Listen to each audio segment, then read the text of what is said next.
of having to be with you today to identify and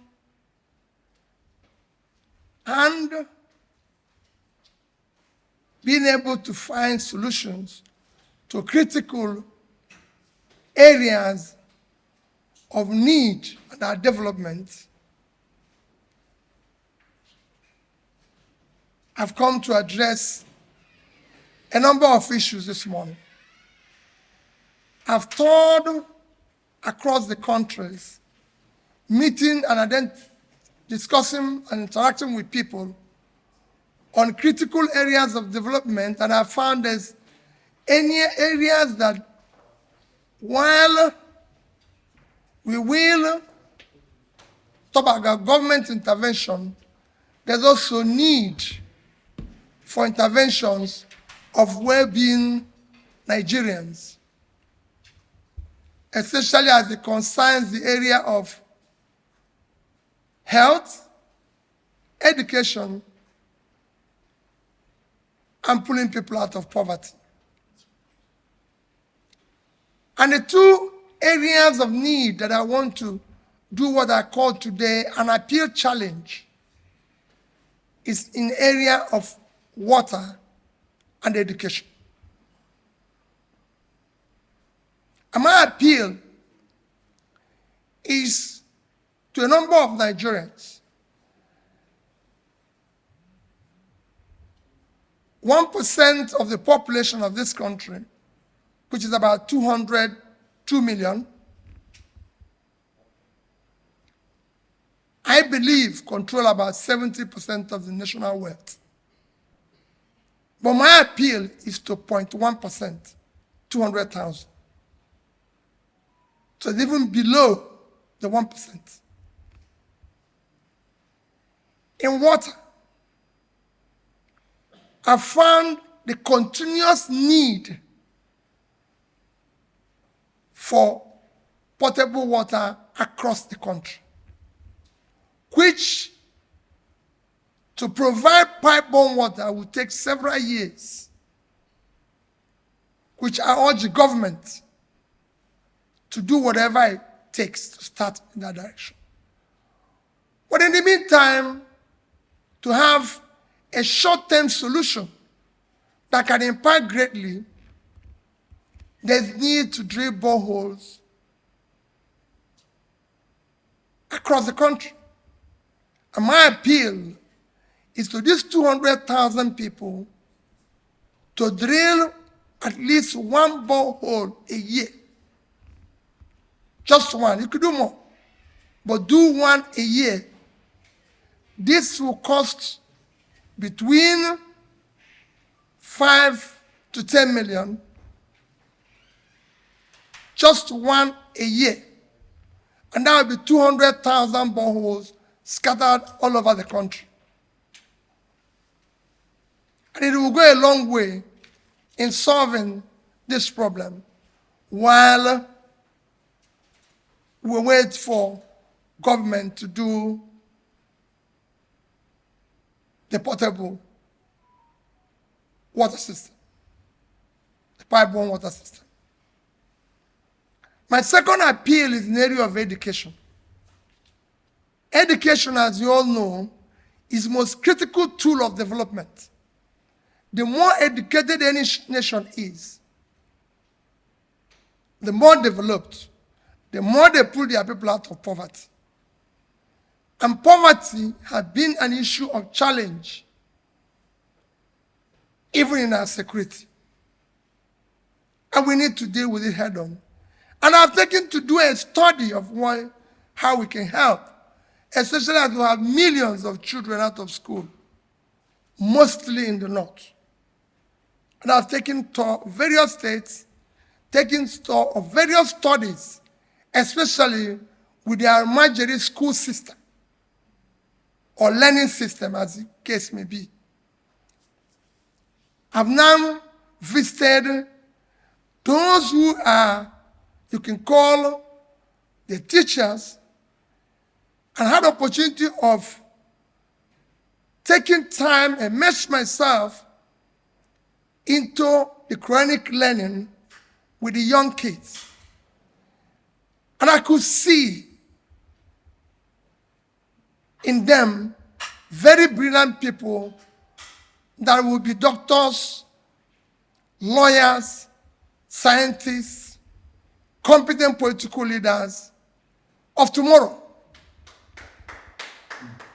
And I said, the only thing we need to do is to develop a Shanghai system of education that inculcates the chronic studies with Western education and ensure that all the centers across the north and wherever, even in the south where there's problem where you have some out-of-school children, you can put them together in a system like that and ensure that while they are learning the Quran, they're also learning mathematics, English, science, and skills that will make them a complete person and contribute immensely for the run of the country. Because I could see it.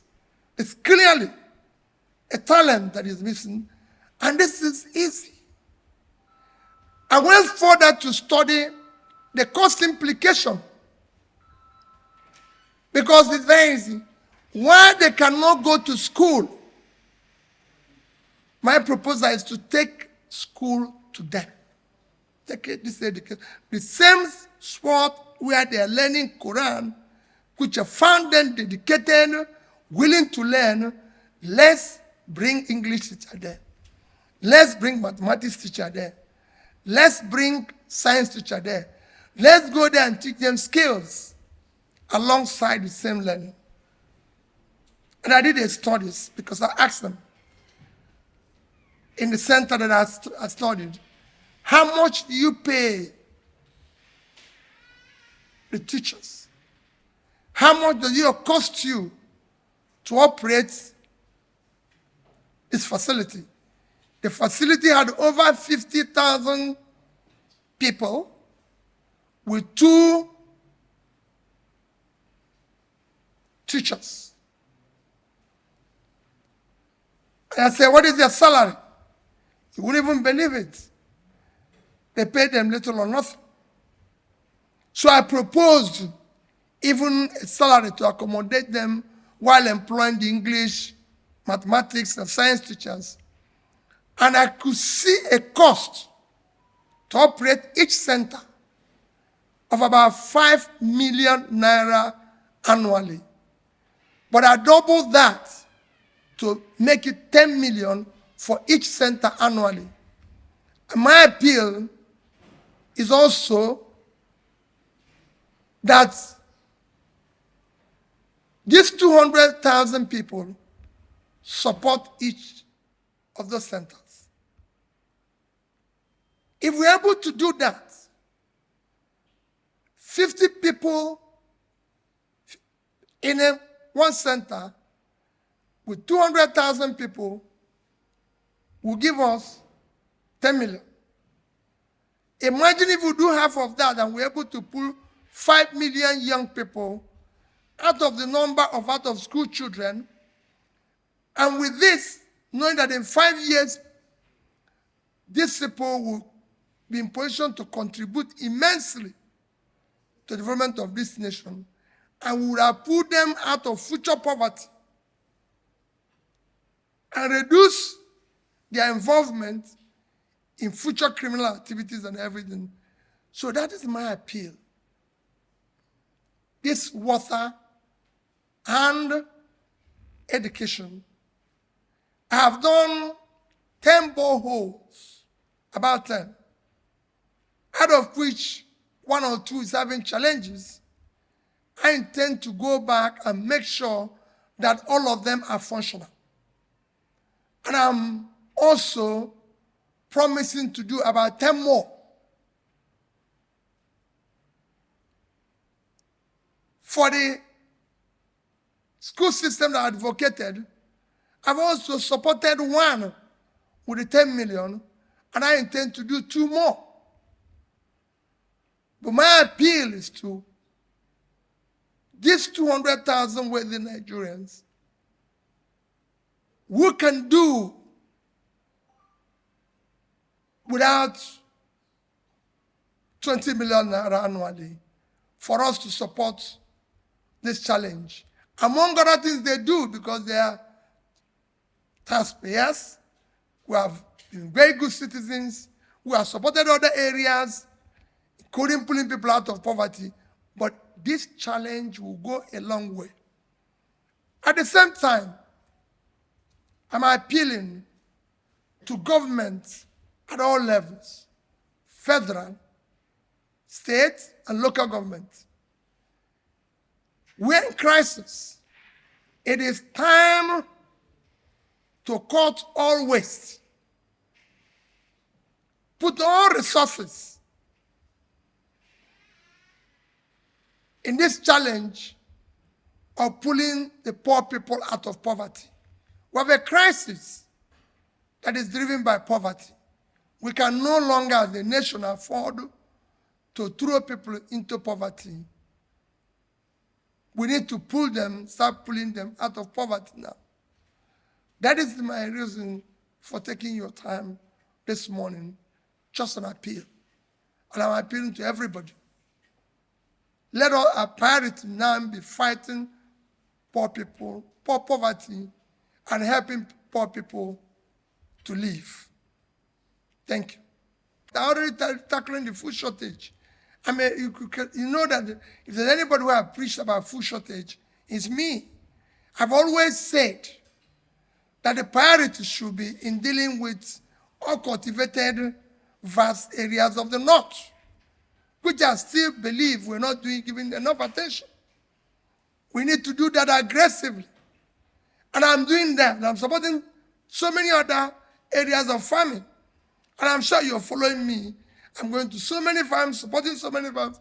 But I said, among other things we do, I'm doing things in health, visiting school of nursing and everything. But this particular challenge that I posed now, I said they should add it to what they're doing, because you can not only deal with today. When you talk about food, you're talking about food of today. I want to talk about food of tomorrow and development of tomorrow. It is critical that as you're dealing with today, think about tomorrow. Those who focus only on today will miss tomorrow. We have a crisis in security that has been created by not supporting people educationally yesterday, doing the right things yesterday. So as we try to solve the problem of today, let's invest in tomorrow. And whether borehole will be the only thing I do, I just said it's in short term. I'm sure you know how to do far more than that. Thank you. Number one question is I'm not on campaign. Number one question is I'm not on campaign. I know we live in a system where for public office holders and people who call themselves politicians, which I'm among, we are only after elections. We only be seen during elections. But I can tell you, it's everyday job. It's something you need to go around and learn the problems of the country, so that you actually know how to solve them, and contributing and building a better society has nothing to do with office. I've said it several times that I'm not desperate to be president of Nigeria. I'm desperate to see Nigeria work. I'm desperate to see Nigeria, the poor, the less privileged in Nigeria, being pulled out of their difficult situation daily. That is what I'm desperate to do. That's what I'm desperate to see. And all of us can do it in one way or the other. You can't be happy. You can't be moving around when several millions don't know where the next meal will come from. When people don't even have water. When I see children, if you see my pain, when I sat with those children and reading Quran and see how they were able to recite and write that, I could see Genesis everywhere that we have abandoned. So it is not campaign. On issue of Labour Party and NLC, that issue, I can tell you, will be solved. It's begin giving its own attention. But we're always concerned about party. We're not concerned about what we're supposed to be concerned about, which is the future of the people. It is about the people. So for me, the people are where I'm focusing. On the issue of what I would have done if I was president, let me tell you, my brother. If I was president of Nigeria today, nobody would think of any new road until we finish the existing ones. You see, in this country, we are always trying to do things out of priority. Today, my brother, you can't move from Lagos to Badagry. A short road of less than 100 kilometers. It's been under construction for several years. Lagos Ibadan is just being completed for several years. You can see Badagry to Ore. The same thing if you come in to the north, you look at Kanu to Kaduna, Kanu to Medugri, Sokoto to Funtua. I can show you all the roads. In Kaduna, I drove from Kaduna to Abuja yesterday. Just Kaduna bypass alone can keep you 4 hours. And when I go to Jere, it is the same thing. You can't go from here, drive from Abuja to Okene, to Awuchi, to Benin. In fact, Benin to Awuchi road is impossible. You can't go from Benin to Sapele to Warri. You cannot go from Calabar to Uyo. These are roads. You can't drive today from 9th Mile to Makodi. These are roads that are already existing and have gone bad, and we need to repair. That's where we need to put our resources and deal with it. We already have a network of roads that if we fix it, you can be able to move the economy. Then you introduce new one. Why are people introducing new things when the existing one is not existing?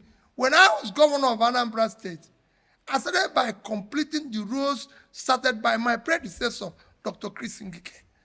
And then after that, you can add a new one. Because there's existing roads that are not, you cannot even drive past. So for me, that is the critical areas that needs attention. And that's where I'll concentrate.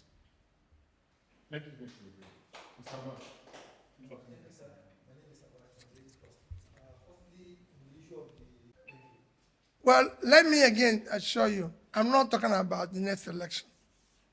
I'm talking about solving the problem of Nigeria. The next election will come in 2027. Nobody knows who will contest in 2027 or those who will not contest. I'm preoccupied as a politician for now to deal with issues that affect the ordinary Nigerian. In terms of borehole, I said it's a temporary, short-term measure before you have water. If you have a situation where you have accident today, let me tell you, and they take you to hospital, and you need blood, there's an occasion where they will use a bit of a matching blood to deal with the system first until they get the right thing. So it is important that you understand. I didn't say this should be the solution. When I was governor, I did borehole in all the secondary schools. I know that when I was a student, we had a pipe-borne water in the school. But I did borehole because that was a short-term measure. Other people will now continue and do so. We must find a short-term solution to be able to get people to have potable water. And on what is in my mind, Only God knows. Let me tell you, as you imagine the abnormality in Labour Party, it is not anything to be compared with what is happening in the other two parties. It is far minor, and it's something that will be dealt with. We're dealing with a system. Every system has its up and down, and it will be managed and everything. And I assure you, this will also be dealt with. There's nothing out of control in this exercise. Things go wrong and it's corrected. And I assure you, we'll deal with it. But again, I don't want to focus, but let's focus on the poor people of Nigeria.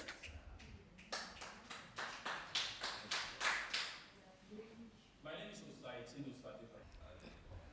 Thank you. Have you ever heard that other parties audited the accounts? No, the Labour Party is... Yeah, we're doing that. We're doing that. We're not going to be reporting to you daily on the auditor's report. It is when the auditors ring on, and if you want a daily report on the auditors, we direct it to the auditors. They don't report to me daily. It is only when they finish.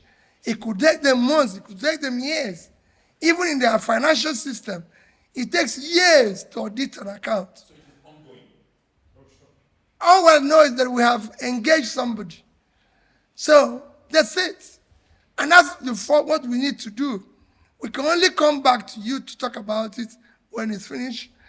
On the other issue, like I said, we are being consumed in the process of today and yesterday.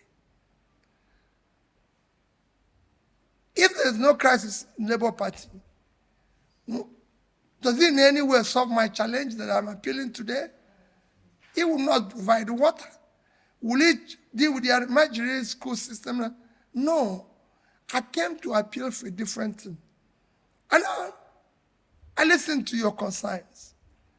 And we will deal with that concerns. But please, I'm pleading with you, do not allow that to undermine my appeal. My appeal is what will help the poor people live a better life. That's what I go around. I've been going around this country trying to help in any way I can. And I'm appealing to other people to do the same thing. And that appeal, I need to enlist you as a partner, the press as partner, to help us to continue that direction without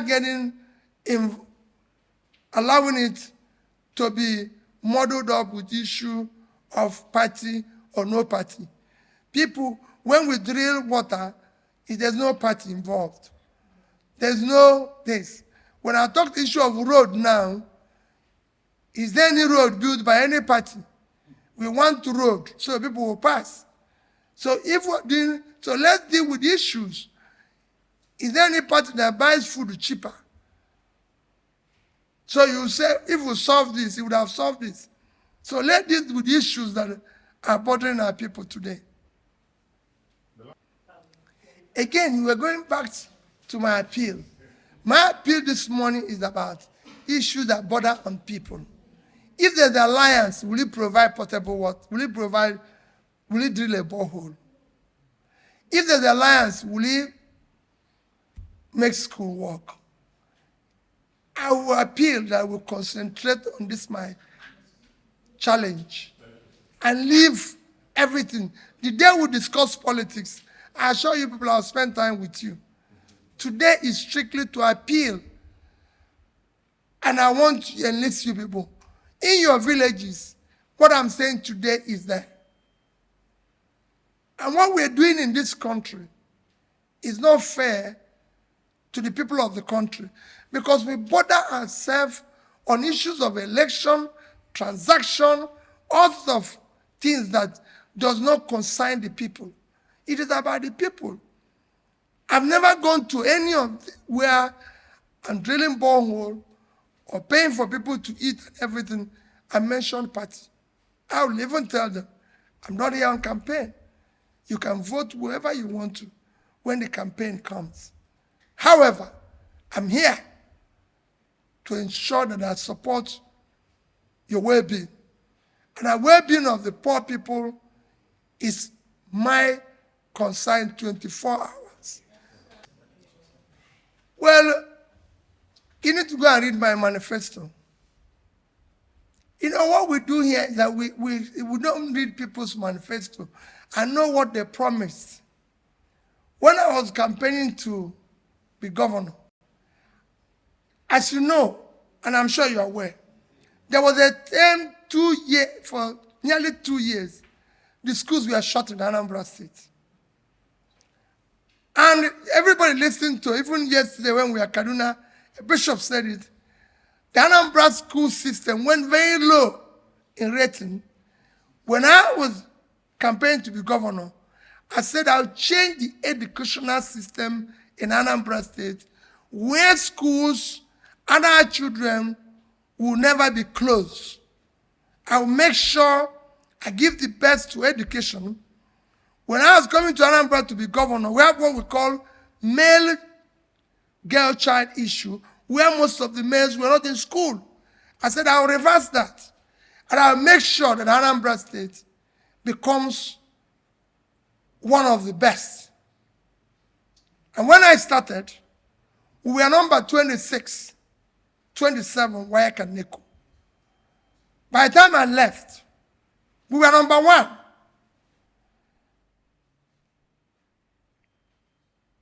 That is what, when I went to Anambra State, I know the state of the schools.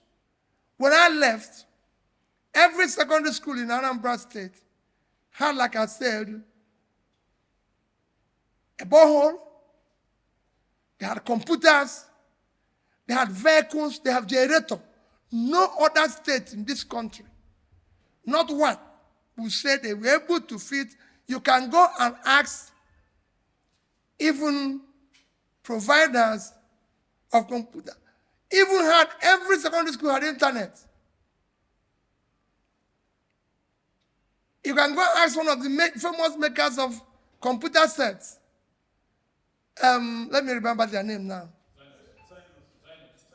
No, Zynos is the agent we use, but it's the equipment.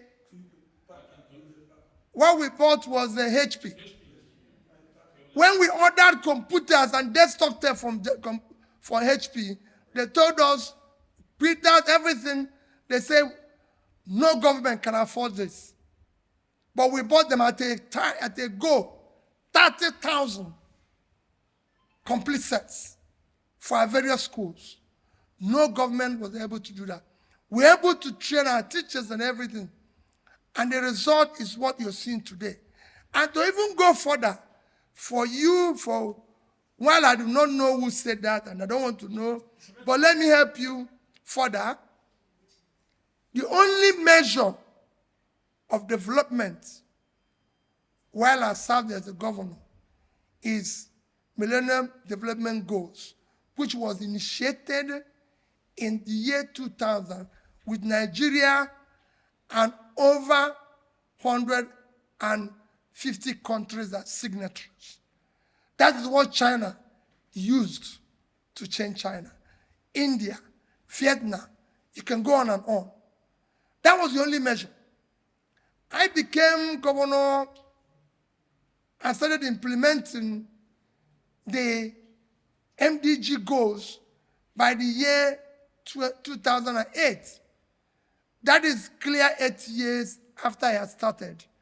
But by the time it was concluded in 2015, Anambra was number 1 in the implementation of that. I was even invited to the United Nations to come and talk about my experience.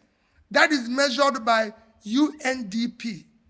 This is not a measurement where you say Peter has scored himself high. And I can tell you, our school, our hospitals, and our system became model for every other person. So I believe that we did the right thing. Those who are looking for the wrong thing, what I promised the people I delivered. I live in Anambra State today. I live in Onitsha. I'm just going there now.